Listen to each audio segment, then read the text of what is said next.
Whispered melodies and tales में आपका स्वागत है और मैं हूं आपका दोस्त और इस चैनल का सूत्रधार देवव्रत मजूमदार। चलिए कहानी शुरू करते हैं। रहस्यपूर्ण सोनार ग्राम, अध्याय 11। मिस्टर नैप के पीछे के कमरे का दृश्य किसी प्राथमिक चिकित्सा केंद्र जैसा था जब परमव्रता भट्टाचार्य और भैरवनाथ मुखर्जी वहां पहुंचे। राजमोहन रॉय चौधरी अभी भी बहुत ज्यादा पीला और कांपता हुआ मिस्टर लुग्ग के कुशल हाथों से प्राथमिक चिकित्सा प्राप्त कर रहा था। वहीं मिस्टर नैप अपने सिर पर पड़े एक उभरे हुए गुमड़े को एक ओक की फ्रेम वाले आईने में देख रहे थे, जिसकी उपयोगिता इस वजह से काफी कम हो गई थी क्योंकि उस पर बड़े अक्षरों में बैस की बोतलबंद एल्स लिखा हुआ था। मिसेस नैप रुक्मणी रॉय चौधरी के ऊपर झुकी हुई थीं और उसे एक छोटे अंडे के कप में रम के घूंट पिला रही थीं। केवल मिस्टर सतिंदर भाटिया वहीं बैठे रहे जहां उन्हें छोड़ा गया था। उनके चेहरे की अभिव्यक्ति रहस्यमयी थी। ऐसा लग रहा था कि उन्होंने खुद को एक ऐसी स्थिति के हवाले कर दिया है जिसे वे पूरी तरह समझ नहीं पा रहे थे। भैरवनाथ मुखर्जी उन्हें सही सलामत देखकर राहत महसूस कर रहा था। वह उल्लास से भरा हुआ अंदर आया और सभी लोग उसकी ओर मुड़े, जिससे स्पष्ट था कि वे उसकी लंबी अनुपस्थिति को लेकर चिंतित थे। रुक्मणी रॉय चौधरी खड़ी हुई और उनकी ओर आई। ओह, मुझे कितनी खुशी हो रही है, उसने तेजी से कहा। उसने भैरवनाथ मुखर्जी का हाथ पकड़ा, लेकिन उसकी असली चिंता परमव्रता भट्टाचार्य के लिए थी। तुम्हें चोट लगी है, उसने चिंता से भरकर कहा। परमव्रता भट्टाचार्य ने हल्की मुस्कान के साथ उसके सामने अपने दर्द को कम आंकने की कोशिश की। यह जितना दिख रहा है उतना बुरा नहीं है, उसने हल्के अंदाज में कहा। उसकी मदद से उसने अपना कोट उतारा, जिससे उसके हाथ पर लगी गंभीर चोट दिख गई। बाकी सभी लोग उसके चारों ओर इकट्ठा हो गए। मैं इसे ठीक कर दूंगा, लुग्ग ने कहा। और तुम लेट जाओ मिस, तुम्हारी हालत भी ठीक नहीं लग रही है। अब जरा प्रिटी, वो मिस्टर नैप की ओर मुड़ा। आईना देखना छोड़ो और जरा मदद करो। छोड़ो, नैप ने कड़वाहट से कहा। मेरे सिर पर मुर्गी के अंडे जितना बड़ा गुमड़ा हो गया है। फिर वह थोड़ा उत्साहित होते हुए बोला, लेकिन हां, यह सब देखने लायक था। मुझसे आधा भी बुरा नहीं था मां, तुम्हें वहां होना चाहिए था। भगवान की कसम, मुझे तो अब तक नहीं समझ आया कि हुआ क्या था। लुग्ग ने परमव्रता भट्टाचार्य के जख्म पर पट्टी लगाते हुए कहा। मैं तो बस लड़की को लेकर भाग निकला, जैसा कि गवर्नर ने कहा था। फिर उसने भैरवनाथ मुखर्जी की ओर देखा। मैं आधे दिल से खुश था जब तुम्हारी आवाज सुनी। क्या हुआ था तुम्हारे साथ और इस नौजवान के साथ? शायद गलती मेरी थी, परमव्रता भट्टाचार्य ने कहा। मैं उस हरामजादे को ठिकाने लगाने के लिए वापस चला गया था। मुझे लगता है कि तुम मुझे ढूंढने आए थे, भैरवनाथ मुखर्जी। ठीक ठीक नहीं, भैरवनाथ मुखर्जी ने विनम्रता से कहा। मैं बस दमकल की गाड़ियां देखने के लिए रुक गया था। तुम्हें अंदाजा नहीं है कि जब तुम सब वहां से निकल चुके थे तब वहां कैसी अद्भुत रोशनी थी। परमव्रता भट्टाचार्य और मुझे तो शाही सम्मान की तरह लिया गया। आग? नैप ने चौंक कर पूछा। क्या वहां सच में आग थी? थी या नहीं? राजमोहन रॉय चौधरी ने कहा। मुझे तो लगा कि हम वहीं दम घुटने से मर जाएंगे। परमव्रता भट्टाचार्य हंस पड़ा। वह सब इनका कारनामा था, उसने भैरवनाथ मुखर्जी की ओर इशारा करते हुए कहा। मैंने यह अपने छोटे से धुएं के बम से किया, भैरवनाथ मुखर्जी ने गर्व से कहा। इस कमरे में, माफ करना नैप, लेकिन वह कुछ भी नहीं था। पर मुझे यह समझ नहीं आया कि दमक्कल इतनी जल्दी वहां पहुंची कैसे, नैप ने कहा। वह भी मेरा ही कमाल था, भैरवनाथ मुखर्जी ने मुस्कुराते हुए कहा। जैसे ही इन युवाओं ने अपनी लाइट ब्रिगेड की तरह धावा बोला, छोटे भैरवनाथ मुखर्जी ने क्या किया? मैं भागा। मैंने देखा था, नैप ने सिर हिलाया। बिल्कुल, भैरवनाथ मुखर्जी ने अपनी ऐनक पहनते हुए ठंडे स्वर में कहा। और तुम्हारी संकीर्ण सोच ने निश्चित रूप से यह सोच लिया कि मैंने भागने का इरादा कर लिया है। लेकिन नहीं, तुमने मुझे गलत समझा, जैस्पर स्ट्रेंज। मैं उस खुले स्काईलाइट से नीचे कूदा जो तुमने मेरे लिए खोजा था, और मैंने फोन उठाया और कहा, माफ कीजिए, पर मुझे डर है कि नंबर 32 में आग लग गई है। पूरी इमारत जल रही है कृपया किसी को भेज सकते हैं? उधर के लोग काफी प्रभावित हुए और मैं वापस आ गया। मैं ठीक उस समय पहुंचा जब वे दोनों पुराने योद्धा मैदान में उतरे। मुझे लगा कि वहां ज्यादा रोशनी हो रही थी, तो मैं नीचे गया। रास्ते में मेरी मुलाकात हुई पुराने जिंजर बियर्ड से। कुछ संक्षिप्त अभिवादन के बाद मैंने उसे अपनी लाठी का जादू दिखाया। वह झांसे में आ गया और मैंने अपने इलेक्ट्रिकल काम को अंजाम दिया। फिर मैं वापस आया अपने प्रसिद्ध कोलकाता पुलिस की नकल करते हुए। बाकी सब तो आसान था, उसने हंसते हुए कहा। मैंने अपना छोटा क्लूज बम गिराया। आग के गुब्बार उठे। तुमने महिला को बाहर निकाला और परमव्रता भट्टाचार्य और मैं आखिर तक जमे रहे। कोई सवाल? भैरवनाथ मुखर्जी, तुम अद्भुत हो। रुक्मणी रॉय चौधरी ने परमव्रता भट्टाचार्य का हाथ थामे हुए प्रशंसा से कहा। तुम सब हो। अगर तुम्हें पता होता कि मैं कितनी डरी हुई थी। भैरवनाथ मुखर्जी ने होठों पर उंगली रखी और नैप्स की ओर देखा। रुक्मणी रॉय चौधरी समझ गई और अपनी बात बदल दी। मुझे बस यह खुशी थी कि तुम आ गए। मुझे अब तक यह समझ नहीं आ रहा कि हम कहाँ हैं और यहाँ कैसे पहुंचे। मुझे लगता है, लुग ने राजमोहन रॉय चौधरी का निरीक्षण करते हुए कहा, कि मुझे इस लड़के को डॉक्टर राहुल के पास ले जाना होगा। उसे कुछ टांकों की जरूरत पड़ेगी।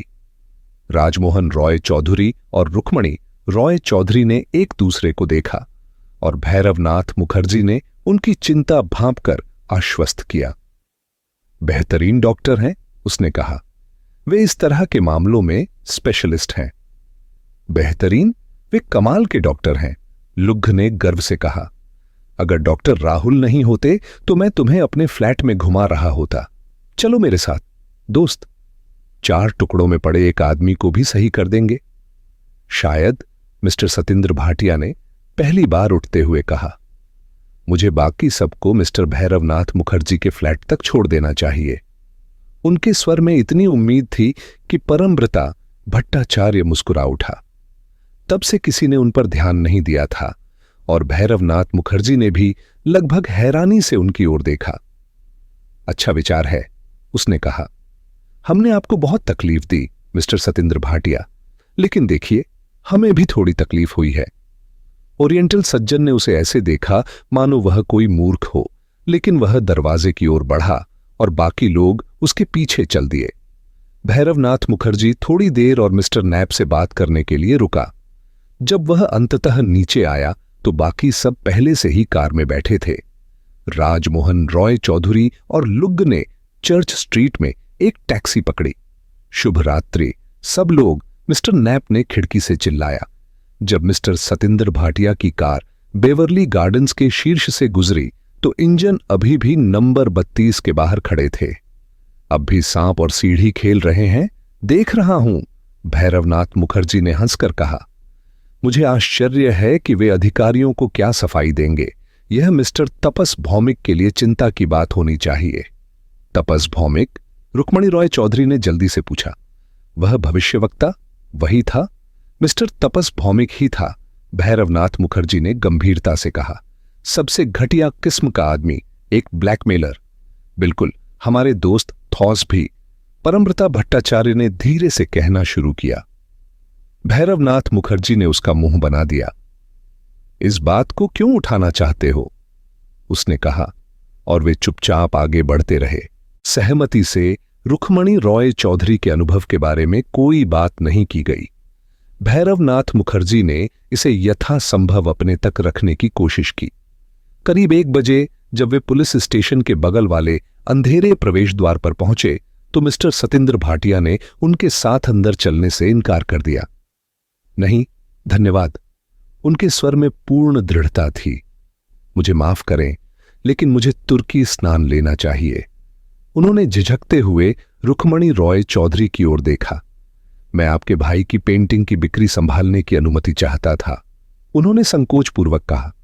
रुक्मणी रॉय चौधरी ने उनकी ओर देखा। अगर वह इतनी थकी न होती तो हंस पड़ती। इस पूरे असाधारण घटनाक्रम के बीच उनकी मौजूदगी का यह अचानक स्पष्टीकरण उसे हास्यास्पद लगा। मुझे लगता है कि मैं आपको इसकी अनुमति दिला सकती हूं, उसने कहा। आपकी मदद के लिए बहुत बहुत धन्यवाद। मिस्टर सतेंद्र भाटिया मुस्कुराए। मैं इस वादे को पकड़ कर रखूंगा, उन्होंने कहा। आपको इसकी कीमत, इसकी उत्कृष्ट स्थिति, इसकी। भैरवनाथ मुखर्जी ने उनके हाथ को हल्के से दबाया। अभी नहीं दोस्त, उन्होंने थके हुए स्वर में कहा। जाओ, आराम करो, कल लंबा दिन है। परमव्रता भट्टाचार्य और रुक्मणी रॉय चौधरी पहले ही सीढ़ियां चढ़ चुके थे। भैरवनाथ मुखर्जी भी धीरे धीरे उनके पीछे चला गया। वह थका हुआ दिख रहा था और चेहरे पर बीते कुछ घंटों की कठिनाई के निशान थे। जब वह पहुंचा तो काबेरी भट्टाचार्य अपनी लंबी प्रतीक्षा से थकी और पीली पहले ही दरवाजा खोल चुकी थी। तुमने कर दिखाया, वह उत्तेजित स्वर में बोली। ओह रुक्मणी रॉय चौधरी, भगवान का शुक्र है कि तुम वापस आ गई। राजमोहन रॉय चौधरी कहाँ है? उसने घबराते हुए पूछा जब भैरवनाथ मुखर्जी ने दरवाजा बंद कर दिया। वह ठीक है, परमव्रता भट्टाचार्य ने आश्वासन दिया। लग उसे अभी लेकर आ रहा होगा। उसे लेकर आ रहा होगा? उसकी आंखें चौड़ी हो गईं। वह घायल है? ज्यादा नहीं, रुक्मणी रॉय चौधरी ने कहा। उसके गाल पर कट लगा है। ओह काबेरी भट्टाचार्य, ये लोग कमाल के थे। उसने खुद को कुर्सी पर गिरा दिया और चेहरा ढक लिया। अब जब यह सब खत्म हो गया है, मुझे लगता है कि मैं रोने वाली हूं। परमव्रता भट्टाचार्य उसकी कुर्सी के हत्थे पर बैठ गया और सांत्वना देने के लिए उसका कंधा ठपठपाया। खाना, भैरवनाथ मुखर्जी ने कहा। जब उदास हो तो खाओ। पूरी कहानी अगली खबरों में। काबेरी भट्टाचार्य, तुमने कुछ खाया? लड़की ने सिर हिलाया। मुझे भूख नहीं थी। यह मुश्किल कर देता है। परमजीत भल्ला बहुत पहले घर चला गया होगा। अब हमें लग्ग की पसंद से संतोष करना पड़ेगा। वह फ्लैट के अंदर चला गया। अब तक उसने रुक्मणी रॉय चौधरी से कोई नजरें नहीं मिलाईं और काबेरी भट्टाचार्य को अचानक एहसास हुआ कि जब उसने हास्यपूर्ण अंदाज में लिफ्ट शाफ्ट से भागने की बात कही थी तो उसका क्या मतलब था। भारतीय चोर का खानपान बड़ा घटिया होता है, वह लौटते हुए बोला। सिर्फ एक इलिश मछली, आधा डच चीज, पतले ब्रेड और कुछ स्टाउट की बोतलें, फिर भी कुछ न होने से बेहतर है। परमव्रता भट्टाचार्य, वहां बिस्किट का एक डिब्बा भी होना चाहिए। Night seen in Mayfair flat. 4 ilish मछली प्रेमी अपनी इलिश मछली खाते हुए। उसने हंसते हुए कहा। और हां, नहाना भी कोई बुरा विचार नहीं है। काबेरी भट्टाचार्य, रुक्मणी रॉय चौधरी को मेरे कमरे में ले जाओ और परमव्रता भट्टाचार्य, हम देखेंगे कि बाथरूम में हम अपने कपड़ों से कितना साफ हो सकते हैं। सही कहा, परमव्रता भट्टाचार्य ने जवाब दिया। पूरी इज्जत के साथ मुझे लगता है कि मुझे ये कपड़े जला देने चाहिए। कुछ ऐसा ही था। भैरवनाथ मुखर्जी ने सहमति जताई। अगले कमरे में कुछ बढ़िया कपड़े रखे हैं, अगर तुम पहनना चाहो। करीब 1 घंटे बाद जब वे सब नहा धोकर और खा पीकर तैयार हो चुके थे, राजमोहन रॉय चौधरी और लग वापस आए। लड़के का अच्छी तरह से पट्टी बांध दी गई थी और काबेरी भट्टाचार्य उसके इर्द गिर्द फड़फड़ा रही थी, जिससे राजमोहन रॉय चौधरी को बहुत खुशी मिल रही थी। मिस्टर लग ने फ्लैट की ओर घृणा से देखा। तुम लोगों ने तो पिकनिक मना ली है ना? उसने ताना मारा। नहाना एक बात है, लेकिन मेरी सबसे बेहतरीन चीज खा जाना दूसरी। ऐसी चीज मुझे बिना किसी ऑपरेशन के 30 दिन चलती है। अच्छा हुआ कि मैंने और इस लड़के ने कॉफी स्टॉल पर कुछ खा लिया, वरना हमें चीज की ऊपरी परत और हेरिंग का रस ही नसीब होता, जैसा कि ग्रंथों में लिखा है। अब वक्त आ गया है, भैरवनाथ मुखर्जी ने उसे अनसुना करते हुए कहा। जब हम रुक्मणी रॉय चौधरी के आसपास इकट्ठा होकर सच्चाई जाने। देखो मेरी प्यारी, उसने रुक्मणी रॉय चौधरी की ओर देखते हुए कहा। अगर तुम्हें अभी बात करने में दिक्कत हो रही हो तो मत बोलो। फिलहाल हम यहां सबसे सुरक्षित हैं। लड़की ने आभार भरी नजरों से उसकी ओर देखा। मैं ठीक हूँ। मैंने काबेरी भट्टाचार्य को अगले कमरे में सब कुछ बताया है और अब मुझे यह तुम सबको बताना होगा, वरना मुझे लगेगा कि मैं पागल हो गई हूं और यह सब मैंने बस कल्पना कर लिया था। शानदार, भैरवनाथ मुखर्जी ने कहा। मान लो कि हम एक संडे अखबार हैं, हमें कुछ मत छोड़ो, एक भी डरावनी बात मत छिपाओ। सभी रुक्मणी रॉय चौधरी के चारों ओर इकट्ठा हो गए। वह चेस्टरफील्ड पर टिकी हुई थी। परमव्रता भट्टाचार्य सोफे की पीठ पर बैठा था, काबेरी भट्टाचार्य फर्श पर उसके पास। भैरवनाथ मुखर्जी उसके सामने एक कुर्सी पर बैठा और राजमोहन रॉय चौधरी और लग दोनों उसके बगल में। रुक्मणी रॉय चौधरी ने उनकी ओर असहाय नजरों से देखा। सबसे डरावनी बात यह है, मुझे बहुत कम याद है, लेकिन मैं जो कुछ भी याद कर सकती हूँ वो बताऊंगी। मैं अपने घर के पोस्ट ऑफिस में गई थी। यह आज सुबह की बात है, राजमोहन रॉय चौधरी ने कहा। या बल्कि अब तो कल सुबह हो गई है ना? रुक्मणी रॉय चौधरी ने उसे खाली नजरों से देखा। ये उससे ज्यादा पहले की बात लगती है, क्योंकि मैंने कोई बात नहीं, परमव्रता भट्टाचार्य ने धीरे से कहा। हमें अर्नब रॉय के यहां क्या हुआ इसका अंदाजा है। तुम लोगों को मुझसे ज्यादा पता होगा। मुझे लगता है कि उसने कहा था कि उसे मुझे कुछ दिखाना है अगर मैं अंदर के कमरे में आऊं। मैं चली गई, यह तो स्वाभाविक था। फिर मुझे लगता है कि किसी ने पीछे से मुझ पर छलांग लगा दी और मुझे कुछ भी याद नहीं जब तक कि मैं किसी डिब्बे जैसी जगह में होश में नहीं आई। मुझे लगा कि मैं किसी ताबूत में हूं। मैं बुरी तरह डर गई थी। ये उन सभी बुरे सपनों जैसा था जो मैंने कभी देखे थे। मैंने जोर से पैर मारे और चीखी, तब जाकर उन्होंने मुझे बाहर निकाला। मैं एक कमरे में थी, शायद वही घर था जहां तुम लोग आए थे। मुझे बहुत उल्टी जैसा महसूस हो रहा था और मेरे मुंह में भयानक स्वाद था। शायद मुझे अब भी थोड़ा बेहोश कर रखा गया था। परमव्रता भट्टाचार्य ने गुस्से में कुछ अस्पष्ट बड़बड़ाया और रुक्मणी रॉय चौधरी ने हल्की मुस्कान दी। अब मैं ठीक हूं। और ओह भैरवनाथ मुखर्जी, मैं तुम्हें कुछ बताना चाहती हूं। वे लोग सही लोग नहीं थे। मेरा मतलब है, वे लोग वे नहीं थे जिन्होंने मिस्टर उत्पल भट्टाचार्य को पकड़ा था। ये अलग लोग थे। इन्हें लगा कि मुझे पता है कि वह कहाँ है। यही वे मुझसे पूछते रहे। वे यह मानने को तैयार ही नहीं थे कि मुझे कुछ नहीं पता। रुको जरा, राजमोहन रॉय चौधरी ने कहा। यहां एक बात साफ करनी होगी। रुक्मणी, उन्हें यह क्यों लगा कि तुम्हें पता था? कमरे में बैठे सभी लोगों के बीच एक अनजानी हलचल हुई। बीते कुछ घंटों की हलचल में यह सवाल पीछे छूट गया था, लेकिन अब यह फिर से उनके दिमाग में पूरी गंभीरता के साथ लौट आया। रुक्मणी रॉय चौधरी की तरफ देखकर यह मानना मुश्किल था कि वह किसी चालाकी में शामिल हो सकती है। उसने भौहें चढ़ा दी। मुझे यह ठीक से समझ नहीं आया। कुछ मेरे लिखावट के बारे में था। देखो, परमव्रता भट्टाचार्य ने कहा, हमें रुक्मणी रॉय चौधरी को वह सब बताना होगा जो हम जानते हैं।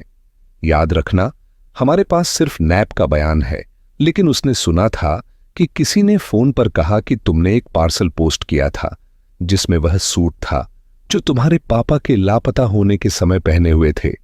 इसी वजह से तुम्हें अगवा किया गया। रुक्मणी रॉय चौधरी ने सिर हिला दिया। मुझे अब भी कुछ समझ नहीं आ रहा।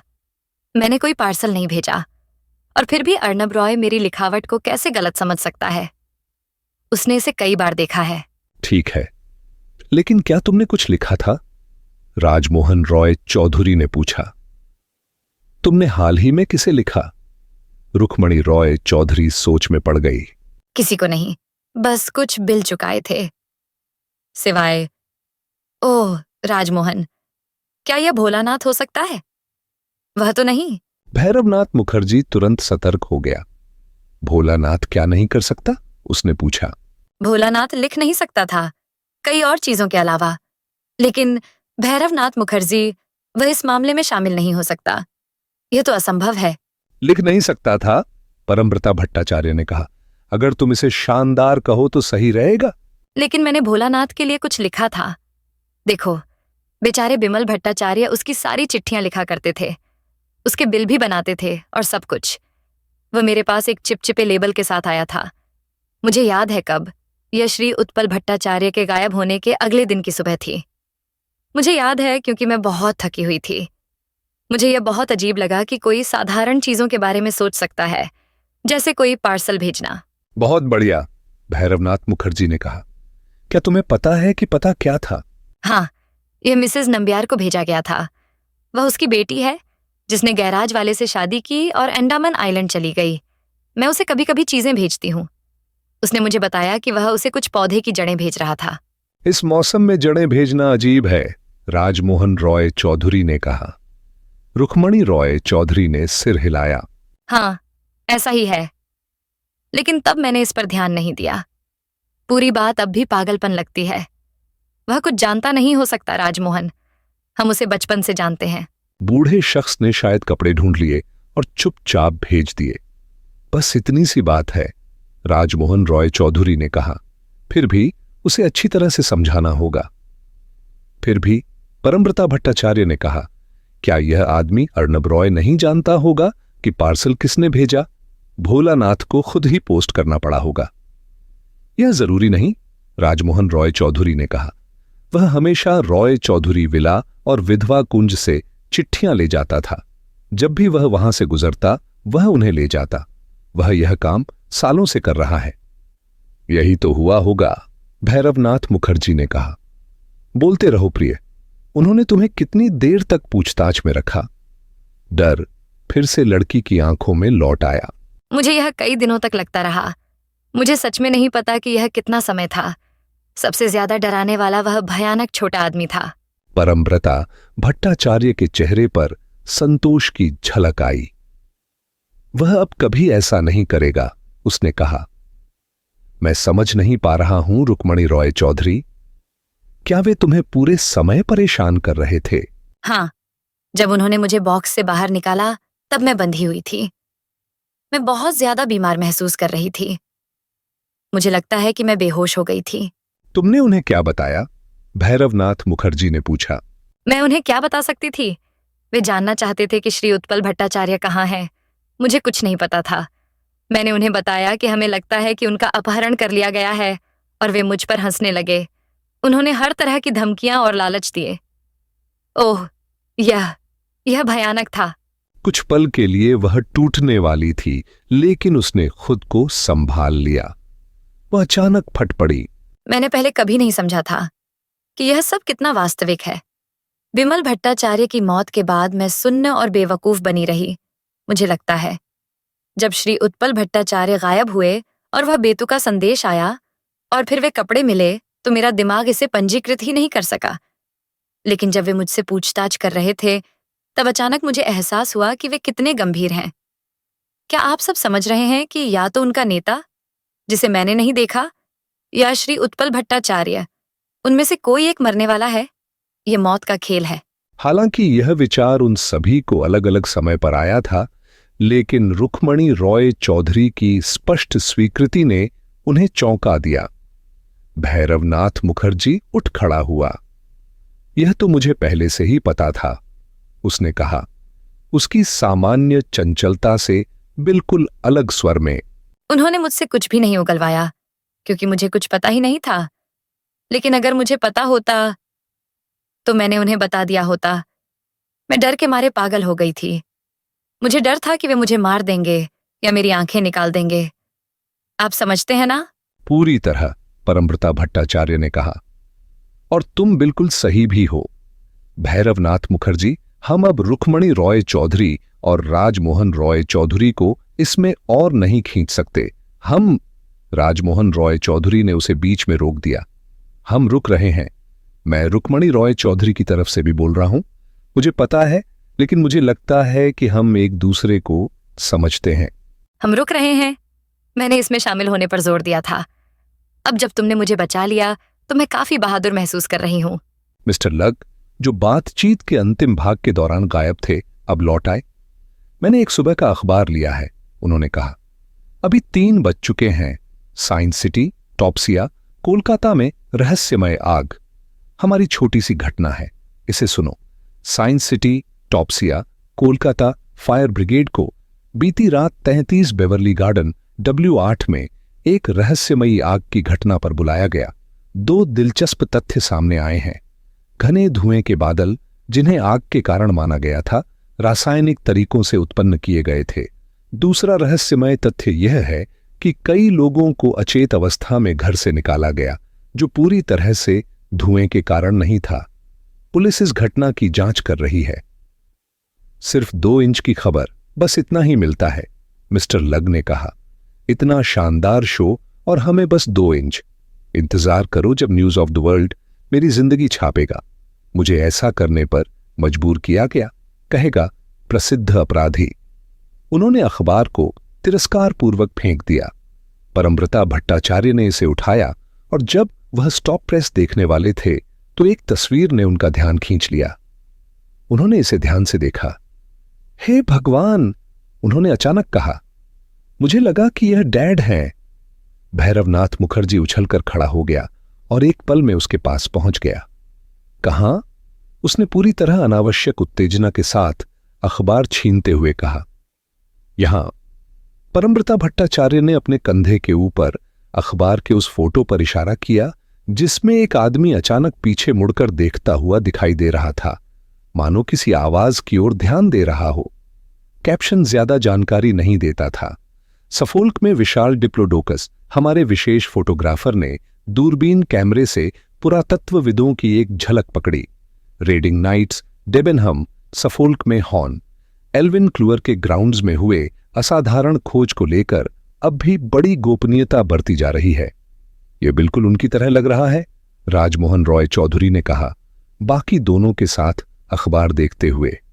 उनकी तरह? मिस्टर भैरवनाथ मुखर्जी बड़बड़ाए। तुम समझ नहीं रहे मेरे भोले दोस्तों, इस पवित्र रात को सबसे अविश्वसनीय और भयानक घटना घट गई है। यह भयंकर रूप से उनकी तरह लग रहा है, परमव्रता भट्टाचार्य ने कहा। बिल्कुल, मिस्टर भैरवनाथ मुखर्जी चिल्लाए, यह वही हैं, मैंने उन्हें वहीं रखा था। नमस्ते प्यारे दोस्तों, स्वागत है विस्पर्ड मेलोडीज एंड टेल्स में, जहां संगीत और कहानियां एक नई जिंदगी पाती हैं।